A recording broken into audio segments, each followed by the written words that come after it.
everyone, welcome back to Sky Girl Reporter. And today we have a very special episode, and the guest star we have today is the biggest star I've ever had on my YouTube channel. Literally. About a week ago, I went to Project Wildlife Ramona and I met the director, Andy. We saw some amazing animals, how they rescue them and return them to the wild. We got to meet a very special guest. Hey everyone, welcome back to Sky Girl Reporter. And today we are here with Andy, and he is the director of Project Wildlife Ramona.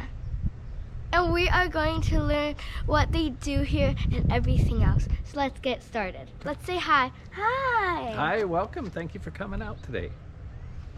What is different from this Humane Society from the other one I already interviewed?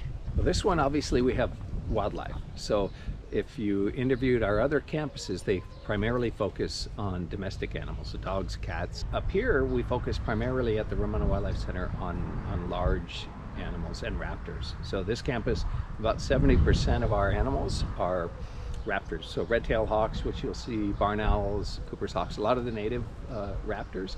And then of course, animals like coyotes, bobcats, foxes. We even get bears. We have 5 bear cubs here right now that came to us from Central California. And so that's the big difference.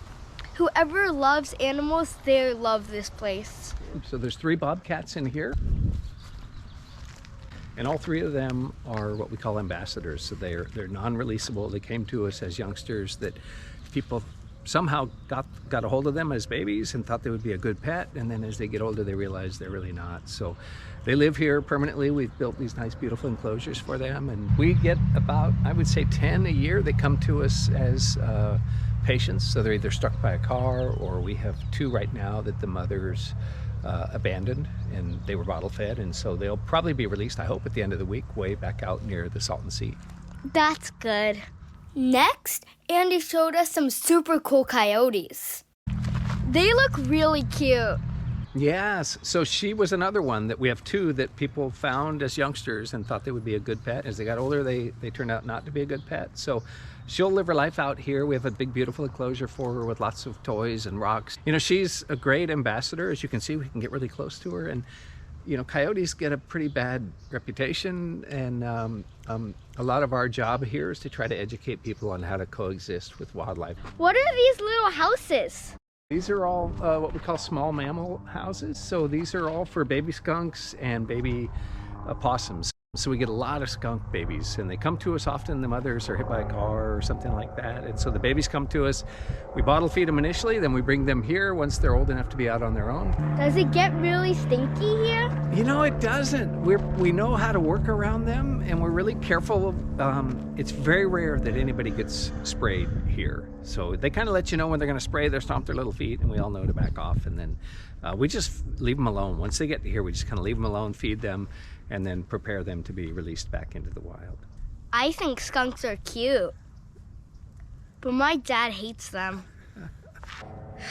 Don't tell my dad I told you that. It's my secret to you. This is a coyote here. This is Bella. And she's another coyote that someone thought would be a good pet, and then eventually came here. And she's also an ambassador, so she'll just live her life here. We'll just care for her. She's too friendly to be released into the wild. Who's in that secret hideout? Currently, we have 5 bear cubs here, and they all live in this area. So you can see it's got a taller fence. It's much more forested and secluded, and all the shade cloth is all visual barriers. We really want them to stay wild. Bears are really smart, and we want them to not associate us as caretakers. We want them to stay away from us. So I can't pet the bears? No, we don't even pet the bears. Again, we don't want them to associate us with food. We just leave them alone as much as we can. Don't know, you can't pet the bears. Oh man. They're pretty cute. So we're right now at the hippo's enclosure. Her name is Hannah, and she's really nice. And we're gonna feed her. And a lot of you guys wanted to see the hippo from my first Humane Society video. And if you haven't checked that one out, check that one out right after this. And you guys will know all about the hippo after this. Oh look, the hippo's right there. Hannah. Look what we got. We weren't sure if Hannah was gonna come over and we would get to meet her. That's the hippo. But finally, she headed towards us. Here we go. Come on. Yeah, just don't reach past the bar, okay? So the hippo's right there, and I'm gonna feed her a treat. There you go. Ready? Nice shot up here. Keep them coming. Is it tasty? I think she said yes. Watch me feed the hippo.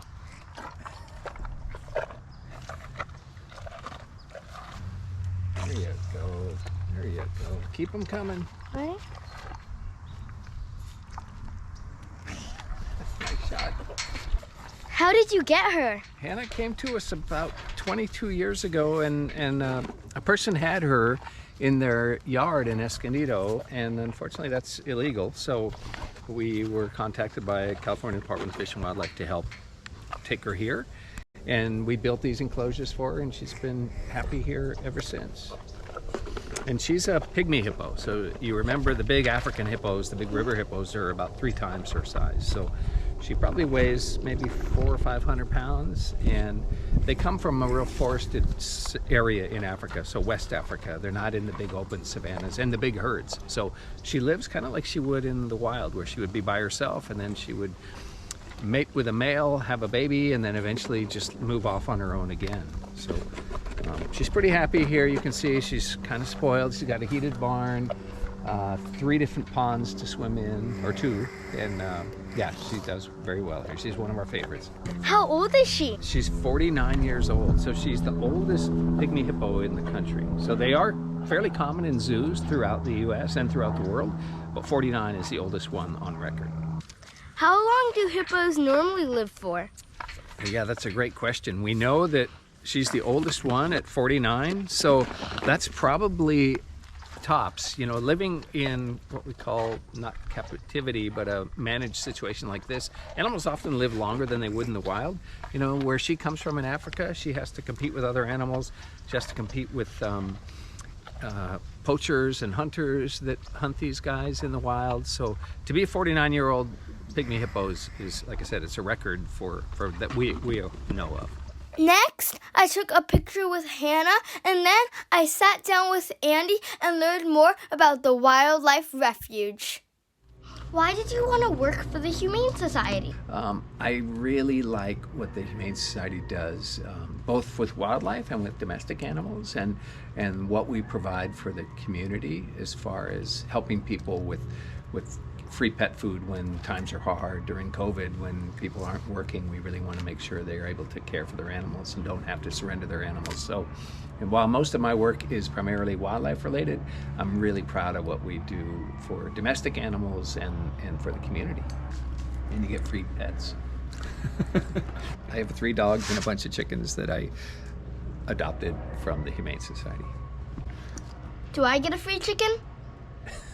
I can help you get a free chicken if you'd like, yes. Here's my impression of a chicken in slow motion. Bok bok. There's only one problem. I have to ask my mom. What animals do you not take? Well, we would not take any domestic animals, and it's hard to say with my dog right here, but any other domestic animals would go to our other campuses. So dogs, cats. Sometimes people come here and say they've lost their dog, or they want to surrender or adopt an animal, and we really don't do that here. We're only licensed to care for wildlife. Yeah, at this point, none of the animals here are able to be adopted. So if I wanted to adopt the hippo, I couldn't? No, you can't adopt the hippo. I think our staff's pretty attached to her. Oh man. What's your favorite animal you've had here, past or present? This one is my current favorite animal.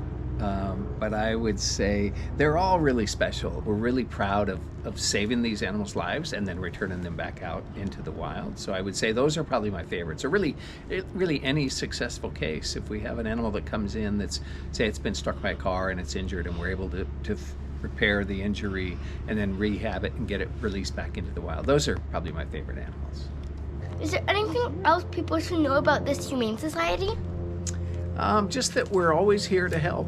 Whether you can't care for your animals, meaning domestic animals, we really want to make sure that everybody's able to keep their pets, and we do everything from, helping with vaccination clinics and providing free dog food and cat food for your pets, and also just the wildlife side of it. If you find a baby bunny in your yard and you don't think the mother's caring for it, certainly give us a call. The same with fledglings. We get a lot of baby birds and mammals that come in that often they're okay to be left in the wild, but we want people to make sure they know we're here to support them and help the community when it comes to wildlife.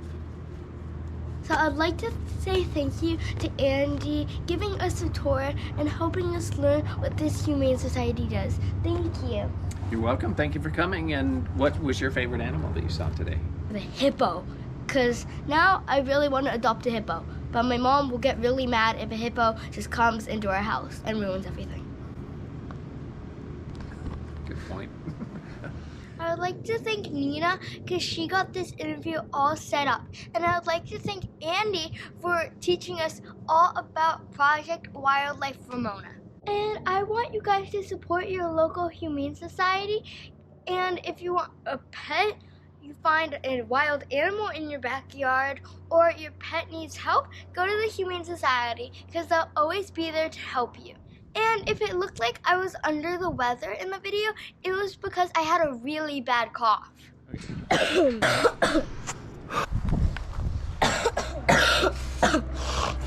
since I'm a professional interviewer, I persevered and did the interview. Just for you guys. I hope you enjoyed it. And before we leave, you guys should see our special guest, Hannah, one more time. I'm gonna feed her again. Ready? Food. Ready?